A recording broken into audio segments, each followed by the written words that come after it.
Myth of மரக்கோடா அப்படின்ற ஒரு தரமான கதையை பத்தி தாங்க பார்க்க போறோம்.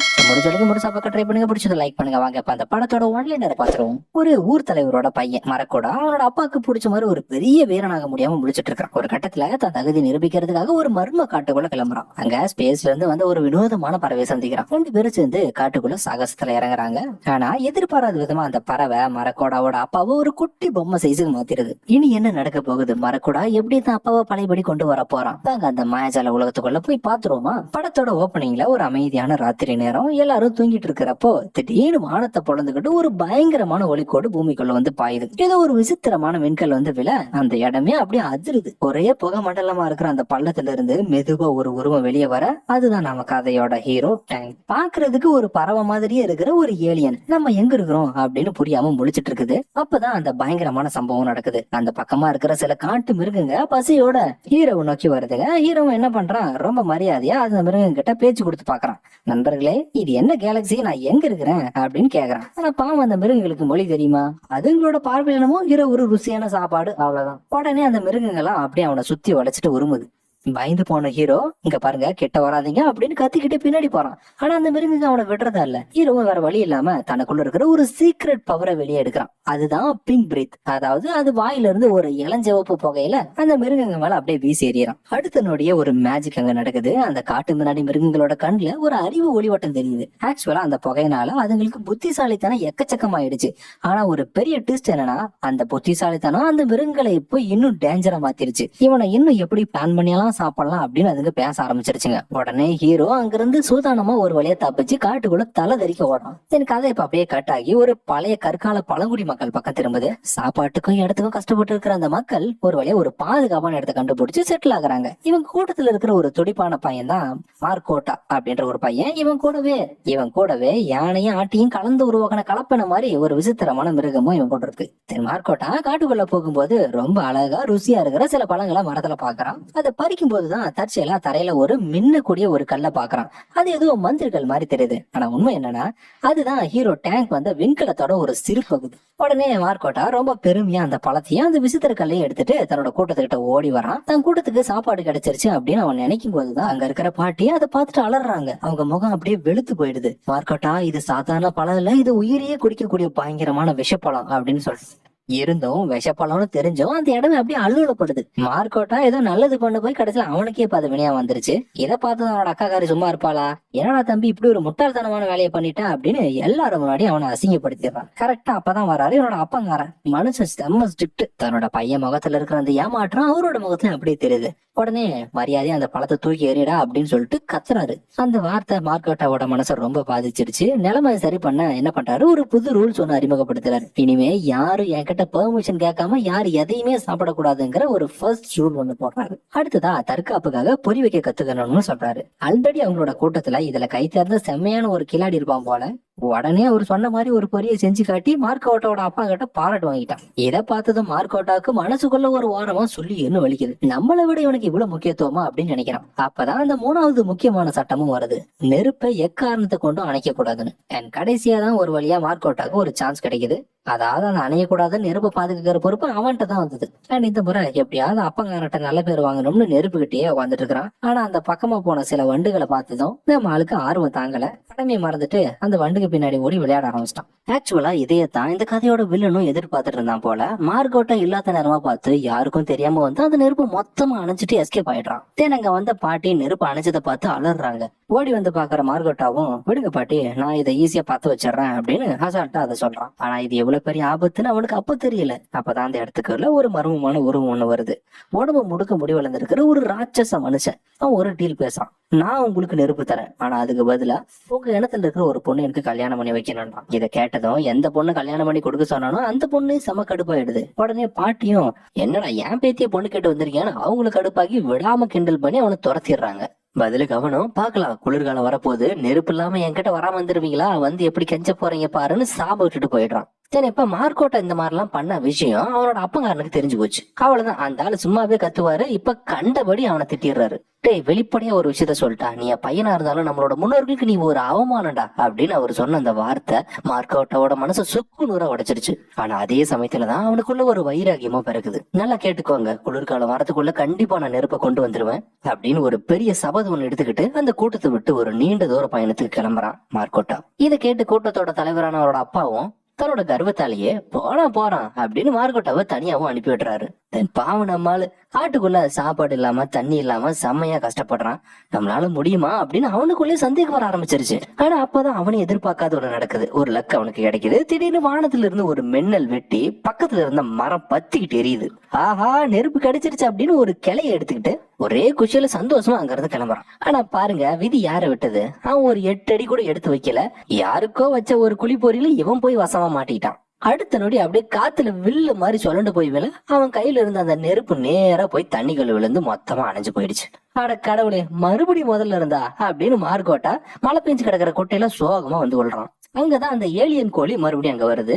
எப்பயும் போற எல்லா விலங்கையும் பார்த்து பயப்படுற மாதிரி இவனையும் பார்த்து பயந்து போன அந்த பறவை டக்குன்னு அதோட அந்த இளஞ்சிவப்பு பகைய மார்க்கோட்டா மேல ஊதி விடுது. பூம், அடுத்த நொடி அவன் வாங்கி விழுந்துடுறான். கொஞ்ச நேரம் கழிச்சு அவன் முழிச்சு பார்க்கும்போது அவனுக்கு ஒரு பெரிய அதிசயம் ஒண்ணு நடந்திருக்கு. அங்க இருக்கிற விசித்திரமான மிருகங்கள் எல்லாம் பேசுறது இப்ப மார்க்கோட்டாவுக்கு நல்லாவே புரியுது. ஆமா, அதேதாங்க, அந்த புகையால அவனுக்கு இப்ப சூப்பர் பவர் கிடைச்சிருச்சு. அதுக்கப்புறம் தான் அந்த ஏலியன் கோழியும் ரொம்ப நிம்மதியோட தன்னோட கதையை சொல்ல ஆரம்பிக்குது. நான் கிரேக்கன் அப்படின்ற ஒரு கிரகத்தை சேர்ந்த ஒரு ஏலியன், விண்கல் மோதி என்னோட உலகமே அழிஞ்சு போச்சு, அதான் தப்பிச்சு வந்து இங்க விழுந்துட்டேன்னு அந்த ஏலியன் கோழி வருத்தத்தோட தெரிவிக்குது.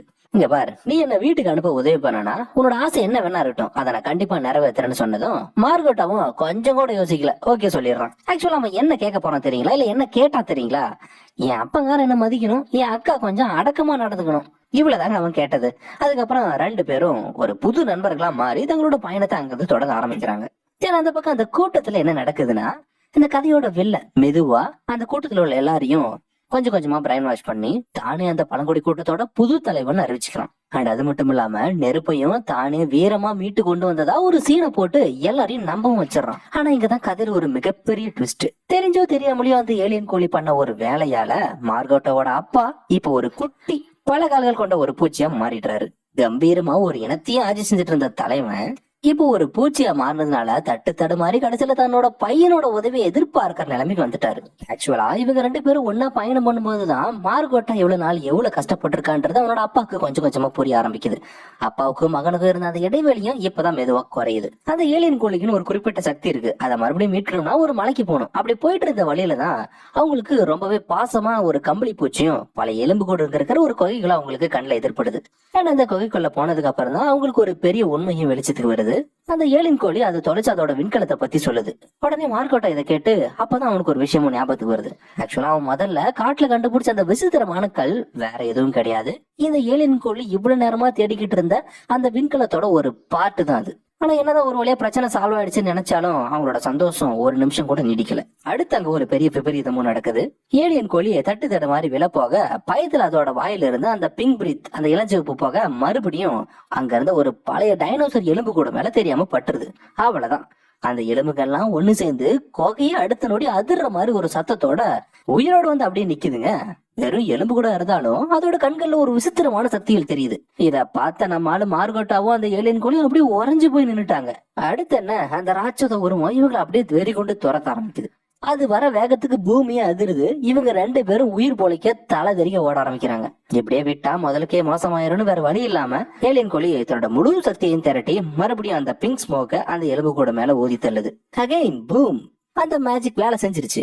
அந்த பிரம்மாண்டமான டைனோசர் அப்படியே சுருங்கி ஒரு சின்ன பொம்மை மாதிரி ஆயிடுச்சு. ஒரு வழியா உயிர் தப்பிச்சு இவங்களும் அதுல இருந்து வெளியே வந்துடுறாங்க. அதுக்கப்புறம் அங்க இருந்து அவங்களோட பயணம் மறுபடியும் தொடருது. மார்கோட்டா பூச்சா இருக்கிறதோட அப்பா கிட்ட மனசு விட்டு பேச ஆரம்பிக்கிறேன். என்ன ஏப்பா எப்பயுமே தோல்வியாவே பாக்குறீங்க, எனக்கும் திறமை இருக்குப்பா, நானும் சாதிப்பேன்னு மனசை விட்டு உருக்கமா சொல்ல அந்த சின்ன உருவத்துல இருக்கிற ஹீரோட அப்பா அவன் சொல்ற எல்லாத்தையும் அமைதியா கேட்டுட்டு இருக்காரு. அப்பதான் முறையா அந்த அப்பா தன் மகனோட கஷ்டத்தை உணர்றாரு. ஆனா அந்த ஒரு நிம்மதி கூட அவங்களுக்கு ரொம்ப நேரம் நீடிக்கல. மலை உச்சிக்கிட்ட வந்து ஒரு இடத்துல ரெஸ்ட் எடுக்கும்போது வானத்துல இருந்து திடீர்னு ஒரு பறக்கிற டைனோசர் பாஞ்சு வந்து மார்க்கெட்டோட அப்பாவை தூக்கிட்டு போயிடுது. இது இவன் கண்ணு முன்னாடியே தான் நடக்குது.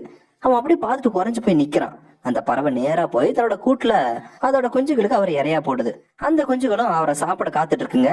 என்னதான் ஒரு பூச்சி இருந்தாலும் சாதாரண ஆள் மட்டும் இல்ல இல்லையா, தன்னோட முழு பலத்தையும் திரட்டி அங்கிருந்து எப்படி கீழே குதிச்சிடுறாரு. அப்பாடா தப்பிச்சோம்னு பார்த்தா விதி மறுபடியும் விளையாடுது. அடுத்து அவரு நேரா போய் ஒரு சிலந்தி வலைக்குள்ள சிக்கிக்கிறாரு. அந்த சிலந்தி பூச்சியும் மெதுவா வெளியே வந்து அவரை சுத்தி வலை பின்ன ஆரம்பிச்சிருச்சு. வலையில சிக்கி தவிச்சிட்டு இருக்கிற மார்கோட்டாவோட அப்பா அதுல இருந்து தப்பிக்கிறதுக்காக ஒரு வழியா போராடிட்டு இருக்கிறப்பதான் அவர் கொஞ்சம் கூட எதிர்பார்க்காத ஒரு ஆச்சரியம் அங்க காத்துட்டு இருந்தது. அதாவது அங்க ஒரு வாயாடி கம்பளி பூச்சி பாக்குற, அதாவது இடையில இவங்க பார்த்த அதே கம்பளி பூச்சி அதுவும் அங்கதான் சிக்கிட்டு இருந்திருக்கு. ஆனா இப்ப அது பேச ரொம்ப சீரியஸா வேலையில இறங்க ஆரம்பிச்சிருச்சு, அதுவும் தப்பிக்கிறதுக்காக. சோ இதான் டைம்னு ரெண்டு பேரும் சேர்ந்து பிளான் பண்ணி அந்த சிலந்தி பூச்சி அவங்கள சாப்பிடறதுக்கு முன்னாடியே ஒரு வழியா அந்த வலையில இருந்து தப்பிச்சிடுறாங்க. அப்பதான் அந்த பூச்சியும் அவருக்கு ஒரு பெரிய தத்துவத்தை சொல்லுது. உன் பையனை நம்பு, யாரையும் நம்பாத, அவன் கூட வேறு, அவனுக்கு நல்லா மோட்டிவேட் பண்ணு அப்படின்னு அட்வைஸ் பண்ணிட்டு அப்படியே தன்னைத்தானே ஒரு கூட்டு புழுவா மாத்திக்கிச்சு. கொஞ்ச நேரத்திலேயே மார்கோட்டாவும் அந்த ஏலியன் பறவையும் அவர் இருக்கிற இடத்துக்கு வந்து சேர்ந்துடுறாங்க. அப்பா உயிரோட இருக்கிறத பார்த்ததும் மார்கோட்டாவுக்கு போன பாதி உசுறு வந்துருச்சு. இப்பதான் அந்த ஆளுக்கு தான் பையன் மேல ஒரு தனி மரியாதையே வந்துருச்சு. இன்னொரு பக்கம் கூட்டத்துல இருக்கிற மார்கோட்டாவோட அக்கா அவரோட அப்பாவையும் தம்பியும் தேடி காட்டுக்குள்ள வரா. ஆனா விதி யாரை விட்டுச்சு பாருங்க, ஒரு பயங்கரமான விஷப்பாம்பு அவளை துரதிருஷ்டவசமா கடிச்சிருது. மயங்கி கிடந்து அவளை கடைசியில காப்பாத்தினது யாருன்னா அந்த உடம்பு போல ரோமா இருக்கிற அந்த மனுஷன் தான். அங்கிருந்து அவளை செக்யூர் பண்ணி நெருப்பு குழம்பு இருக்கிற அவனோட எரிமலை பகுதிக்கு தூக்கிட்டு வரான். அங்க போனா அவனோட அம்மா அந்த பொண்ணு பார்த்துட்டு ரொம்ப கேவலமா பேசுறாங்க. நெருப்பு வேணும்னா எங்க கிட்ட கெஞ்சணும், இப்படி எல்லாம் நாடகம் ஆடக்கூடாதுன்னு சொல்றாங்க.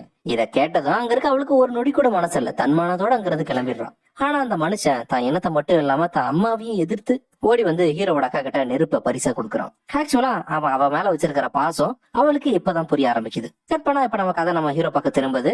ஒரு வழியா மலை உச்சிக்கு வந்தாச்சு. அந்த ஏலியன் கோழி கிட்ட ஹீரோ கேக்குறான், சீக்கிரம் எப்படியாவது எங்க அப்பாவை பழையபடிக்கு மாத்து அப்படின்னு மார்க்கோட்ட கேட்க, பதிலுக்கு அது என்னடானா ஏதோ சாக்கு புக்கு சொல்லி தாங்குது. இதை கேட்டு ஹீரோட அப்பா கடுப்பாகி மரியாதை இப்பயே மாத்திருன்னு கத்துறாரு. உடனே அந்த கோழியும் பயத்துல தன் சக்தியை பயன்படுத்த போகுது. ஆனா அப்பன்னு பார்த்து ஒரு பலமான காத்து அடிச்சு அந்த புகை கடைசியில அது மேலேயே பட்டுருது. ஒரு நிமிஷம் அங்க இருக்கிற எல்லாருக்குமே ஷாக். ஏன்னா அந்த ஏலியன் கோழி இப்போ ஒரு ராட்சத மொட்டையா மாறிடுச்சு. அப்புறம் என்ன, முதலுக்கே மோசமாயிடுச்சு. அப்பங்காரன் இன்னும் பூச்சியாவே இருக்கிறான், ஏலியன் வேற மொட்டையா மாறிடுச்சு. மார்கெட்டாவுக்கு என்ன பண்றதுன்னே தெரியாம அப்படியே உடஞ்சு போய் நின்னுட்டான் பயபுள்ள. தினந்த முட்டை மலையில இருந்து உருண்டு ஓட ஆரம்பிக்குது. ஹீரோவும் தப்பாவை தூக்கிட்டு அது பின்னாடியே ஓடுறான். அதே சமயம் நெருப்போட அந்த பக்கம் ஹீரோவோட அக்காவும் அவளோட ஆளும் அந்த இடத்துக்கு வந்து சேர்றாங்க.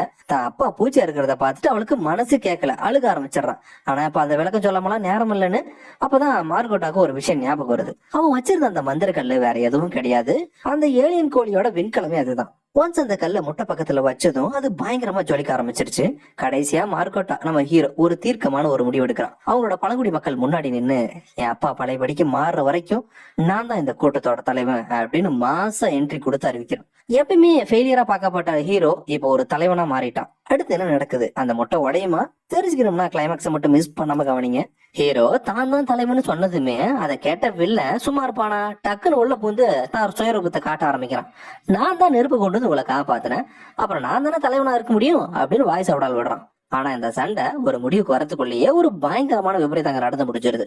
என்னன்னா அந்த கொகை மனுஷனுக்கு ஹீரோட அக்கா மேல இருக்கிற காதல்ல நெருப்பு அனுப்புறதுக்காக ஒரு எரிமலை பாதையை திறந்து விட்டுறான். அது அப்படியே கடைசியில கைமீறி போயிடுச்சு. கடைசியில பார்த்தா அந்த எரிமலை குழம்பு காட்டுல இருக்கிற எல்லா இடத்துலயும் பரவ ஆரம்பிச்சிருச்சு. அந்த பழங்குடி மக்களே சொல்ல போனா இப்ப அந்த நெருப்புக்கு நடுவுலதான் சிக்கி தவிக்கிறாங்க. தப்பிக்கிறதுக்காக ஒரு வழி கூட இல்லைங்கிறப்போ வீரன்னு சொல்லிட்டு இருந்த அந்த வில்லன் கடைசி என்ன பண்ணா தெரியுங்களா, எல்லாரையும் அப்படியே நட்டாத்துல கை விட்டுட்டு முதல்ல அவன் தான் அங்கிருந்து எஸ்கேப் ஆக பார்த்துருக்கான். ஆனா நம்ம ஹீரோ இதுக்கெல்லாம் அசரல. நான் அப்பா சொல்லி கொடுத்த மொத்த வெத்தியை மனசுல நினைச்சுக்கிட்டு எல்லாரையும் ஒரு கயிறு கட்ட சொல்றான். நம்ம புதுசா ஒரு பாதையை உருவாக்கும் அப்படின்னு எல்லாருக்கும் கமெண்ட் பண்றான். எல்லாரும் ஒன்னா சேர்ந்து தப்பிக்கிறதுக்காக முயற்சி பண்றாங்க. ஆனா அந்த நெருப்பு பள்ளத்தை தாண்ட ஆரம்பிச்சதும் கயிறு கொஞ்சமா பத்தாம போயிடுது. ஐயோ அவ்வளவுதானே அப்படின்னு எல்லாரும் பதறப்போ அந்த கொகை மனுஷன் தான் சரியான நேரத்துக்கு என்ட்ரி கொடுத்து எல்லாரையும் காப்பாத்தி பாதையை சரி பண்றான்.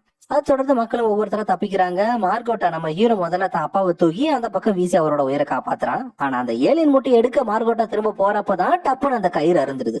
இப்போ ஹீரோ மார்கோட்டா மட்டும்தான் அந்த ராட்சத முட்டையோட அந்த நெருப்பு குழம்புக்கு நடுவுல தனியா நிக்கிறான். நெருப்பு அப்படியே அவனை சுத்தி வளைக்குது. வேற வழியே இல்லைங்கிறப்போ ஹீரோ என்ன பண்றான், எப்படியாவது வெளியே வா அப்படின்னு கத்திக்கிட்டு அந்த மின்னக்கூடிய அந்த கல்லை எடுத்து அந்த முட்டை மேல வச்சு ஒரே அடி. அந்த கல்லு முட்டையும் சேர்ந்து அப்படியே அந்த நெருப்பு குழம்புக்குள்ள மூழ்கிறது. எல்லாம் முடிஞ்சு போச்சுன்னு எல்லாரும் கதறாங்க. ஆனா அங்கதாங்க எல்லாரும் எதிர்பார்க்காத ஒரு மேஜிக் நடக்குது. திடீர்னு அந்த கொதிச்ச நெருப்பு குழம்பெல்லாம் அப்படியே ஜில்லுன்னு தண்ணிய மாறிடுச்சு. அந்த உடைஞ்ச முட்டைக்கு நடுவுல இருந்து நம்ம அந்த நெருப்பு கோழி ஏலியன் புது அவதாரத்தோட வெளியே வருது. இப்போ அதுகிட்ட முழு சக்தி இருக்குது. தன்னோட உள் மனசுல இருந்து ஒரு பெரிய மூச்சு விட எரியற நெருப்பு குழம்பு கூட அணைஞ்சு மறுபடியும் அமைதியாயிடுச்சு. எல்லாரும் சந்தோஷத்துல துள்ளி குதிக்கிறாங்க இதை பார்த்து. உடனே அந்த ஏலியன் நம்ம ஹீரோட அப்பாவையும் பழையபடி கம்பீரமான மனுஷாவும் சொன்ன மாதிரி மாத்திருச்சு. தான் பையனை பார்த்த ஹீரோட அப்பா அப்படியே கண்ணுல கண்ணீர் மல்க ஓடி வந்து தன்னோட பையனை கட்டுப்பிடிச்சு, இவன் தான் அந்த கூட்டத்தோட உண்மையான தலைவன்னு எல்லாரும் முன்னாடியும் மாசா அறிவிக்கிறாரு. இது கண்ட நம்ம வெளில ரொம்ப அசிங்கப்பட்டு நிக்கிறான். அதுக்கப்புறம் அந்த கொகை மனுஷனும் தன் காதல ஹீரோட அக்கா கிட்ட வெளிப்படுத்த அவளும் அதை ஏத்துக்கிறான். தன்னை ஒரு ஃபெயிலியரா மட்டும் பார்க்கப்பட்ட மார்க்கோட்டா இப்ப ஒரு மாபெரும் ஹீரோவா அந்த இடத்துல நிக்க அவன் இனத்துக்கே அது பெருமையா இருந்தது. ஆமாங்க, குடும்பம் என்னதான் உடஞ்சு போனாலும் ஒருத்தர் மேல ஒருத்தர் வச்சிருக்கிற நம்பிக்கை அவங்கள மறுபடியும் ஒண்ணு சேர்த்துறன்றது இந்த படத்து மூலமா நமக்கு தெரிஞ்சுக்க முடிஞ்சது. சோ ஃபைனல் இதோட படம் முடிஞ்சது. எப்படி இருந்துச்சு மறக்காம லைக் பண்ணி ஷேர் பண்ணி கமெண்ட் பண்ணுங்க. நெக்ஸ்ட் ஒரு இன்ட்ரெஸ்டிங்கான அனிமேஷன் சீக்வன்ஸ்ல சந்திக்கிறேன்.